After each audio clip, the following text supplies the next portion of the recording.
अच्छा बच्चों, नेक्स्ट हम पढ़ने लगे हैं हाइजेंस प्रिंसिपल। और हाइजेंस प्रिंसिपल की बात पिछले लेक्चर में हमने पढ़ी थी। हाइजेंस कहता है कि जो लाइट वेव होती है वो एक स्फेरिकल वेव फॉर्म में ट्रेवल करती है। इस स्फेरिकल सरफेस को वेव फ्रंट का नाम देते हैं, यानी यही वेव होती है हाइजेंस के मुताबिक। अब इसके ये करता क्या है, ये बेसिकली ये कहता है कि जो हमारे पास वेव फ्रंट्स हैं उनकी शेप और लोकेशन को डिटरमाइन किया जाता है। इनकी शेप और पोजीशन को डिटरमाइन करना ही हाइजेंस प्रिंसिपल है। और इसके टू पार्ट्स हैं। नंबर एक पार्ट क्या है, मैं इसको डायग्राम से समझा रहा हूँ। ये हमारे पास सरफेस है, इस सरफेस पे पॉइंट्स हैं 1 2 3 4, बहुत सारे पॉइंट्स हैं। और हर पॉइंट क्या करेगा, यहाँ पे सेकेंडरी वेवलेट प्रोड्यूस करेगा। ये जो मैं बना रहा हूँ ये सेकेंडरी वेवलेट्स हैं। सेकेंडरी वेवलेट्स क्या होती हैं, स्मॉल वेव को कहते हैं। और ये जो मैंने सेकेंडरी वेवलेट्स बनाई हैं इनकी सरफेस को टच करते हुए एक और सरफेस बनाई और ये हमारे पास वेव फ्रंट आ जाएगा। यानी वेवलेट्स आ रही थी, यानी छोटी वेव्स आ रही थी, इनकी सरफेस को टच करते हुए एक और सरफेस ड्रा की तो एक वेवलेट आ जाएगा। यानी वेवलेट्स को मिलाने से वेव फ्रंट बन जाता है। ठीक है, तो अब देखें ये जो मैंने पॉइंट्स लिखे हुए हैं, पहला क्या है, point on wave front considered source of secondary wavelets. ये जो वेव फ्रंट है इस पे ये जो पॉइंट हैं ये सेकेंडरी वेवलेट्स का सोर्स हैं। यानी ये जो पॉइंट्स हैं वेव फ्रंट पे ये सोर्स हैं, यानी ये वेवलेट प्रोड्यूस करते हैं। और फिर उसके बाद दूसरा पॉइंट क्या है, new position of wave front found by constructing surface that touches all wavelets. यानी ये जितने भी वेवलेट्स आए हैं इनके सरफेस को टच करने से एक सरफेस बनेगी जिसका नाम क्या रख देंगे, वेव फ्रंट रख देंगे। अब इसी तरह ये चलता रहेगा। ठीक है, अब देखिए मैं अब ये बात करता हूँ, मैं कहता हूँ ये प्लेन वेव फ्रंट है और इस प्लेन वेव फ्रंट पे पॉइंट्स हैं और हर पॉइंट यहाँ पे क्या करेगा, वेवलेट्स प्रोड्यूस करेगा। मैं कहता हूँ ये पॉइंट ये वेवलेट्स प्रोड्यूस कर रहा है, ये वाला ये कर रहा है, हर पॉइंट क्या करेगा, वेवलेट प्रोड्यूस करेगा। ये कौन कहता है, हाइजेंस कहता है। और फिर इन वेवलेट्स को मिला दें, इनको मिला दिया और इनको मिलाने से एक सरफेस कंस्ट्रक्ट कर दी। और ये जो अब सरफेस कंस्ट्रक्ट करेंगे प्लेन बन रही है, स्ट्रेट बन रही है, तो इसको कह देंगे ये प्लेन वेव फ्रंट है। ठीक है बच्चों, ये दो पॉइंट्स हो गए। अब हम देखने लगे next interference of light. Interference of light, अच्छा एक और बात, इसमें आप बुक में देखेंगे ना तो ये डिस्टेंस फाइंड किया हुआ है, s is equal to v t होता है, आपने पढ़ा है। तो इधर s is equal to speed of light है तो सी से लिखेंगे, सार टी की जगह डेल्टा टी लगा देंगे। ठीक है, तो ये डिस्टेंस, ये वाला जो रेड वाली लाइन है, ये जो डिस्टेंस होगा ये एस के इक्वल होगा, s equal to s delta t. Similar ये वाला डिस्टेंस है, इसको भी किससे फाइंड करेंगे, s is equal to c into delta t. और यहाँ पे पहला जो वेव फ्रंट है इसका नाम क्या है, ए बी। दूसरे वेव फ्रंट का नाम क्या है, ए प्राइम बी प्राइम। और बाद ये प्लेन वेव फ्रंट है तो इधर में पहला वेव फ्रंट सी डी है और दूसरा plane wave front C prime D prime है। और ये जो वेव फ्रंट बन रहे हैं ये हमने लास्ट टाइम टाइप्स पढ़ी थी, आज इसके हाइजेंस प्रिंसिपल के हमने पॉइंट्स भी डिस्कस कर लिए। अब चलते हैं नेक्स्ट इंटरफेरेंस ऑफ लाइट पे। इंटरफेरेंस ऑफ लाइट क्या होती है, जब two identical light waves same direction में ट्रैवल करती हैं तो फिनोमेना आता है, इसको कहते हैं इंटरफेरेंस ऑफ लाइट। ये हमने 8th चैप्टर में भी पढ़ा था, इसको मैं डायग्राम से समझाता हूँ। लेट करें कि ये लाइट वेव आ रही है, ठीक है, सपोज कर लें ये लाइट वेव है और ये राइट ट्रैवल कर रही है, और इधर से ये सेकंड वेव है, ये भी राइट ट्रैवल कर रही है, और दोनों की क्या है, डायरेक्शन सेम है, फ्रिक्वेंसी भी सेम है। इधर भी 1.5 वेव है, इधर भी 1.5, तो ये मिलेंगी तो इनके एम्पलीट्यूड ऐड हो जाएंगे, तो ये एम्पलीट्यूड ऐड हो जाएंगे, तो ये इंटरफेरेंस हो गया। ठीक है, तो इंटरफेरेंस में कहेंगे two identical light waves travelling in same direction produces a phenomena that call interference wave. Interference wave में क्या होगा, आपको पता है सेम डायरेक्शन में होंगी तो एम्पलीट्यूड ऐड हो जाएंगे। अब इधर ऐड हो गए, ज़्यादा हो गए हैं, तो अब इसके देखते हैं types. Constructive interference, crust fall on crust, trough fall on trough. तो देखें ये टू वेव्स हैं जिसमें क्या हो रहा है, ये क्रस्ट पे फॉल करेगा तो ऐड होगा, ज़्यादा हो जाएगा, ट्रफ पे फॉल करेगा ऐड होगा, ज़्यादा हो जाएगा, तो इसमें ऐड हो जाते हैं। अब देखें ये दोनों सेम लेवल से शुरू हो रही हैं, ये भी और ये भी, तो पाथ का फ़र्क कितना आ रहा है, 0 आ रहा है, तो इसको कहेंगे पाथ डिफरेंस 0 है। और कंस्ट्रक्टिव इंटरफेरेंस की हमने कंडीशन रख दी, पाथ डिफरेंस क्या होना चाहिए, एम लैम्डा होना चाहिए। एम क्या है, 0 1 2 3, एम 0 पुट करें तो ये नहीं आ जाएगा, फिर इस तरह 1 2 3 ये सारा पुट करेंगे तो कंस्ट्रक्टिव इंटरफेरेंस की ये कंडीशंस आ गई। अब डिस्ट्रक्टिव में आ जाए। डिस्ट्रक्टिव में हमने क्या पढ़ा था, डिस्ट्रक्टिव इंटरफेरेंस में हम कहते हैं क्रस्ट फॉल ऑन क्रस्ट या ट्रफ फॉल ऑन क्रस्ट। यानी इधर देखें, ये मैं अगर बात करूं तो ये ट्रफ है और ये क्रस्ट है, कैंसिल हो जाएंगे, फिर ये क्रस्ट है और ये ट्रफ कैंसिल हो जाएंगे, तो इधर क्या आएगी, नो वेव। नो वेव आएगी या डिक्रीज हो जाता है एम्पलीट्यूड, ठीक है। अब इधर देखें दोनों वेव के दरमियान पाथ का फ़र्क कितना आ रहा है। अगर आप देखें तो ये मैं रेड कलर से शो कर रहा हूँ, ये पाथ का फ़र्क है दोनों में, मतलब ये इधर से शुरू हो रही है और ये यहाँ से शुरू हुई है, तो दोनों में ये इतना पाथ का फ़र्क आ रहा है जो रेड से मैंने शो किया। और अभी कितना पाथ का फ़र्क है, हाफ वेव लेंथ आ रही है, तो इधर मैं लिख दूंगा पाथ का डिफरेंस कितना आ रहा है, λ/2। हाफ वेव लेंथ की वेव लेंथ λ/2 होती है। और इसको जब जनरल लिखेंगे तो क्या लिखेंगे, m+½ इंटू लैम्डा, तो ये इसकी जनरल कंडीशन बन गई। क्योंकि जीरो पुट करें m की जगह जीरो पुट करेंगे तो ये λ/2 ही आ जाएगा। फिर इस तरह 1 2 3 करते जाएंगे, ये सारी इसकी ही कंडीशन है, किसकी, डिस्ट्रक्टिव इंटरफेरेंस की। अब इसकी कंडीशंस होती हैं इंटरफेरेंस की, ये तो हमने कंडीशन देखी ना, ये डिस्ट्रक्टिव की कंडीशन देखी, फिर इसी तरह ये कंस्ट्रक्टिव की कंडीशन देखी, ये डिस्ट्रक्टिव इंटरफेरेंस की कंडीशन देखी। अब इंटरफेरेंस की कंडीशन देखनी है कि अगर इंटरफेरेंस होता है, इंटरफेरेंस के लिए ज़रूरी है कि मोनोक्रोमेटिक लाइट हो। मोनोक्रोमेटिक कहते हैं सिंगल वेवलेंथ, सिंगल वेवलेंथ में एक कलर की हो, अगर रेड है तो रेड ही हो। तो मैं कहता हूँ ये 2 वेव्स आ रही हैं, तो ये दोनों वेव्स क्या होनी चाहिए, रेड कलर की होनी चाहिए, तो फिर इंटरफेरेंस हो जाएगा। अगर एक रेड है एक ब्लू है तो फिर इंटरफेरेंस नहीं होने वाला। दूसरी कंडीशन क्या है, कोहेरेंट होनी चाहिए लाइट्स। कोहेरेंट का मतलब है इनके दरमियान कांस्टेंट फेज डिफरेंस हो। अब कांस्टेंट फेज डिफरेंस क्या होता है, देखें इन दोनों के दरमियान फेज का फ़र्क कितना आ रहा है, 0 आ रहा है, मतलब फेज मीन एंगल। तो दोनों कहाँ से शुरू हो रही हैं, ये 0 से शुरू हो रही हैं। मैं कहता हूँ ये 0 डिग्री से शुरू हो रही हैं, तो फेज़ का डिफरेंस 0। अब मैं कहता हूँ ये वाली वेव्स हैं, तो ये 0 डिग्री से शुरू हो रही है, और मैं कह देता हूँ ये 90 के डिग्री से शुरू हो रही है।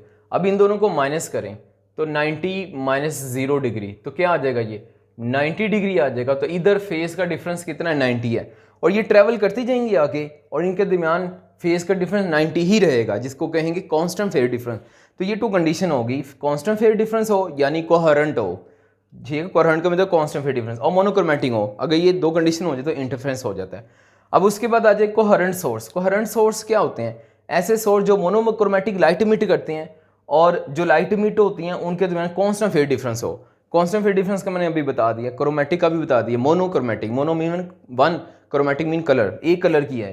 जैसे मैं कहता हूँ ये इधर मैं लेटर कर लेता हूँ कि ये सोर्स है, एक बल्ब इधर है, ठीक है, ये एक बल्ब इधर है, दूसरा बल्ब इधर है, ये 2 बल्ब हैं, और दोनों क्या कर रहे हैं, मोनोक्रोमेटिक लाइट इमिट कर रहे हैं, मतलब सेम कलर की लाइट इमिट कर रहे हैं, और दोनों वेव के दरमियान कांस्टेंट फेज डिफरेंस है। कांस्टेंट फेज डिफरेंस मीन ये दोनों सेम लेवल से आ रही, तो अब 0 हो गया फेज डिफरेंस, तो ये कांस्टेंट फेज डिफरेंस भी हो गया, मोनोक्रोमेटिक भी होगी, तो इसका मतलब इंटरफेरेंस यहाँ पे हो जाएगा।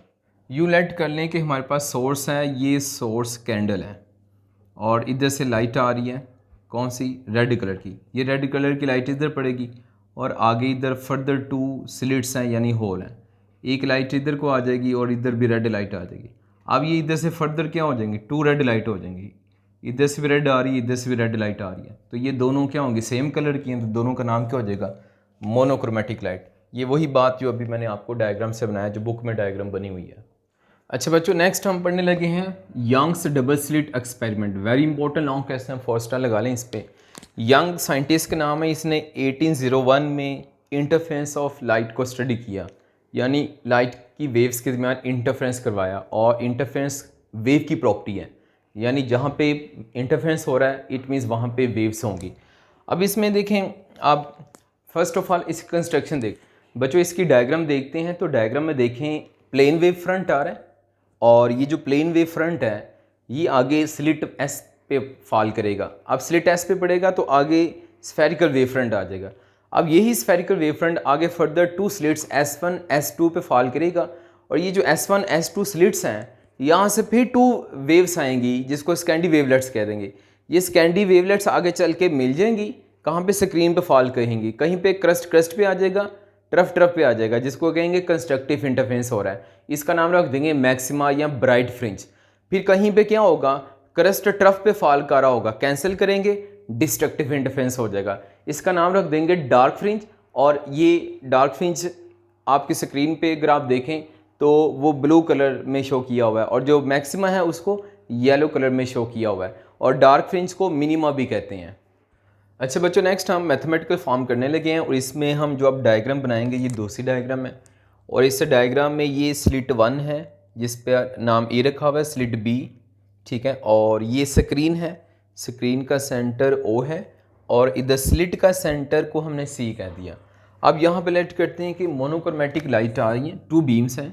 फर्स्ट लेट करता हूँ, ये बीम आ रही है, ठीक है, और फिर इसी तरह लेट करते हैं, ये सेकंड बीम आ रही है। अब यहाँ से डिफ्रैक्ट कर जाती हैं, लेट करें ये इधर को आ जाती है और ये इधर आ जाती है।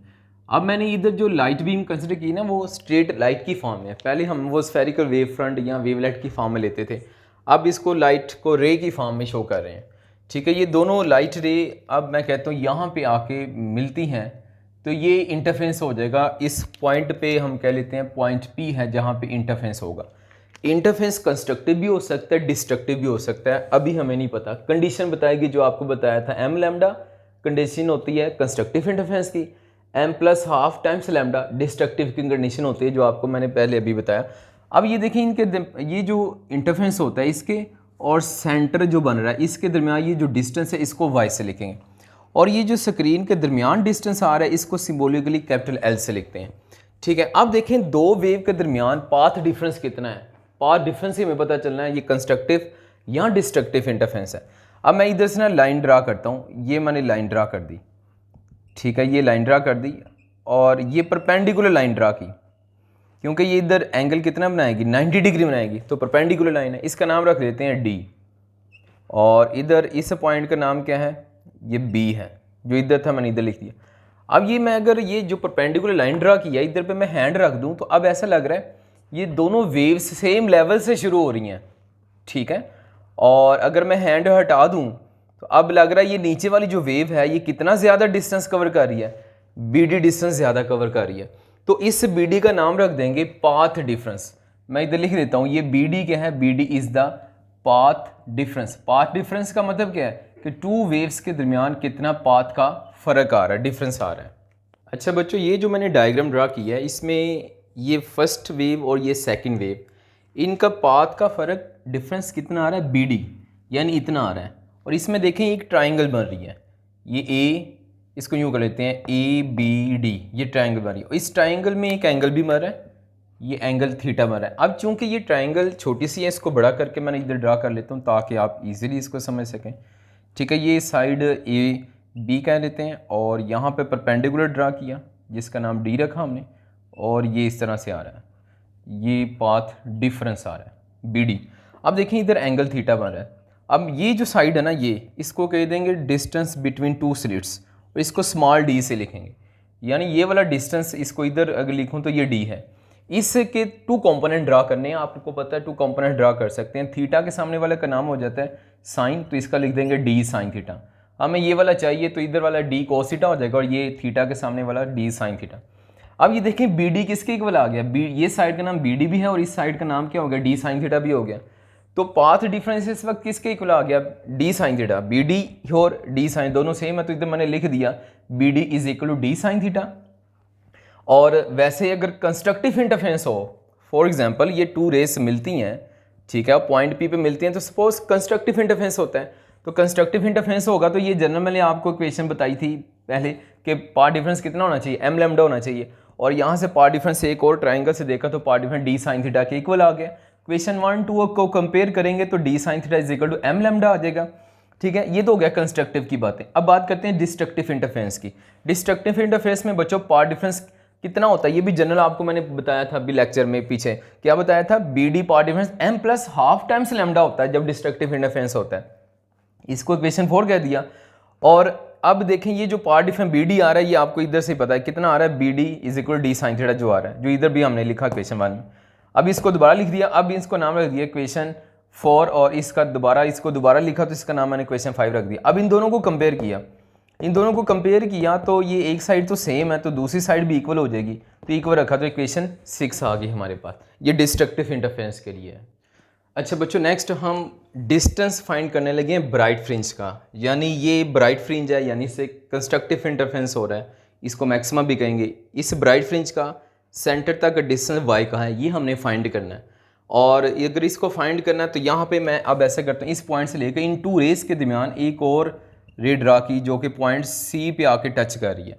अब इधर इस रे का एंगल भी बन रहा होगा, इसको थीटा कहेंगे।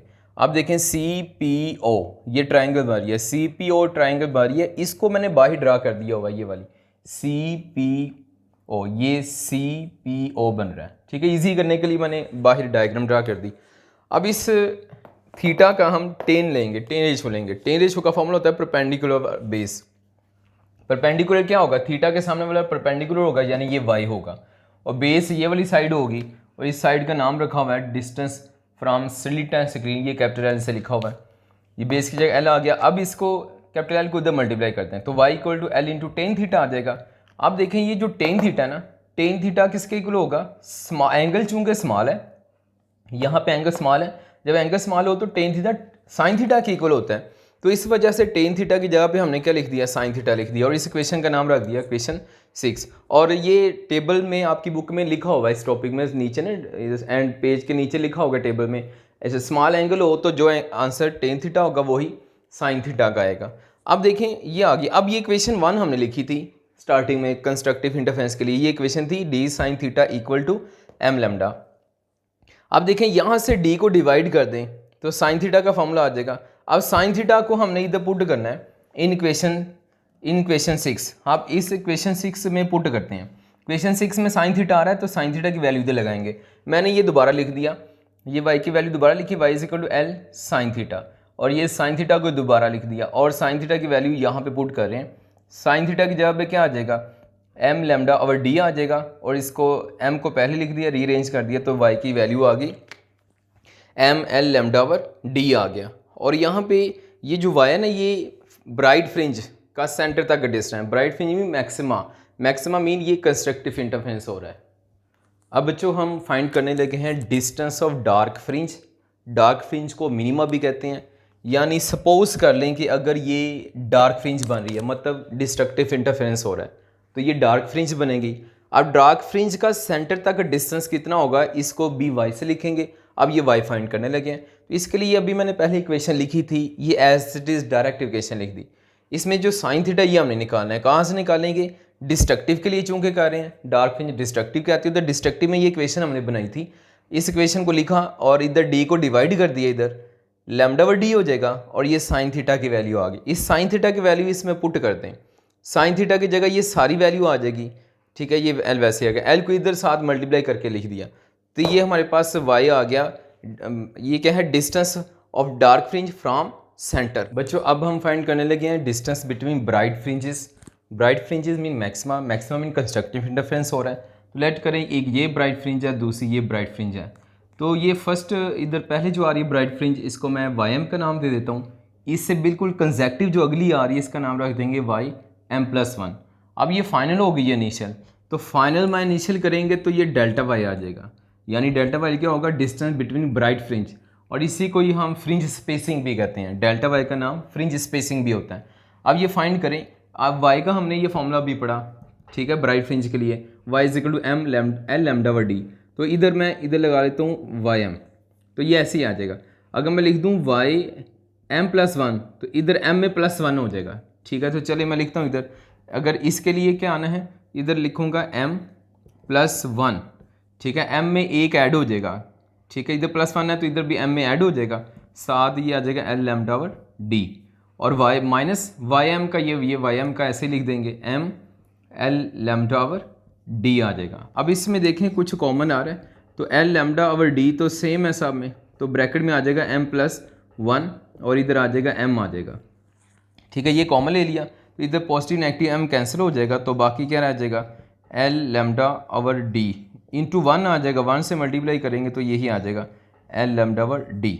ये फ्रिंज स्पेसिंग आ गई फॉर दो ब्राइट फ्रिंज के दरमियान, ये डेल्टा वाई आता है। हाँ एक और बात याद रख लें, डार्क फ्रिंज के दरमियान भी इतना ही होता है। अगर मैं कहता हूँ सपोज ये 2 डार्क फ्रिंजेस हैं, तो 2 डार्क फ्रिंजेस के दरमियान भी डिस्टेंस इतना ही होता है, लास्ट पैराग्राफ के शुरू में ये लिखा होगा, ठीक है। और ये जो वाई है ये डिपेंड किस पे करता है, वाई किस पे डिपेंड कर रहा है, नंबर 1 देखें ये एल पे डिपेंड कर रहा है, नंबर 2 लैम्डा पे डिपेंड कर रहा है, नंबर 3 डी पे डिपेंड कर रहा है। अगर आप देखें वेवलेंथ और वाई डायरेक्ट हैं, अगर लाइट की वेवलेंथ बढ़ेगी तो फ्रिंज स्पेसिंग बढ़ेगी, फ्रिंज स्पेसिंग का मतलब है 2 फ्रिंज के दरमियान डिस्टेंस बढ़ जाएगा।